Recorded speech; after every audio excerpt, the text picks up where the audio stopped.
So is there a possibility, because that's something you raised, which is that the Pakistanis, in return for covert support, use of military facilities, if not that, then at least airspace, closing borders, will demand a price, and that price will go beyond Afghanistan and affect India? Well, that's something which Pakistan always does, even when it was when it was supposed to be the frontline ally from 2001 to 2012 for the war against terror in Afghanistan. And I can tell you that, more than asking anything for themselves, General Kiani and his entire team would usually ask or what the US should not do with India, including, push India to close down its consulates in Afghanistan, etc. The US didn't go down that path. I mean, it did not try to use that to in any way dilute. And you've seen the relationship has actually continued to prosper through those decades, through those years. I mean, starting from, including from 2001 all the way up till now. And I don't see that this is an end of the story. It will continue to grow in the future as well. Now, you attribute a certain amount of sanity to American foreign policy, which we've usually seen. But is that still the case under Trump?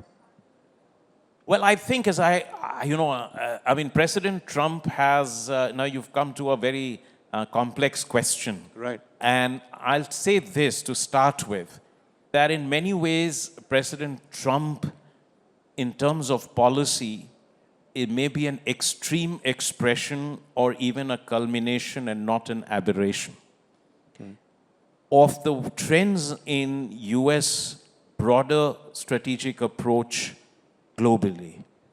But in terms of his personality, in terms of his impetuosity, in terms of the way he approaches issues, I think he may be a little different from the others. But I think you cannot in any way say that this is a complete departure from the trends I've been seeing in the US policy from the beginning of the 2000s, but particularly sharpened from 2008 onwards. And that is basically because the United States, I mean, it's a long, complex history, but the thing is that the first wave of globalization, 1870 to 1914, concentrated power in the Western hand, made US the global power it is. The second wave of globalization, 1970 to 2008 onwards, consolidated US power, but also led to the emergence of China as a peer competitor or a potentially peer competitor. And now you see that has made the United States feel today that the global system that it sort of created after the Second World War is no longer useful to it, no longer attractive, and that it is much better for the United States to exercise its unmatched power unilaterally in pursuit of its interest. And because there is a gap between, its economic dominance is slipping somewhat, but its military power remains absolutely unrivaled.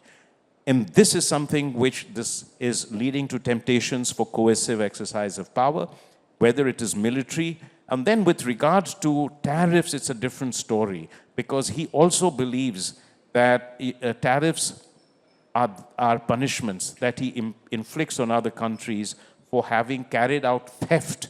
He doesn't believe deficits are macroeconomic outcomes. They are thefts, that allies are freeloaders, and that international rules are basically fetters and not frameworks of engagement. But having said all this, there are certain continuity in US policy, but also a certain exercise, much more the pretense that the United States used to have, and I'm being a bit cynical, but it is true, the pretense that the United States used to have that whatever it did was in pursuit of the larger public interest and that it was delivering international public good. That was the genius of the American-led international order.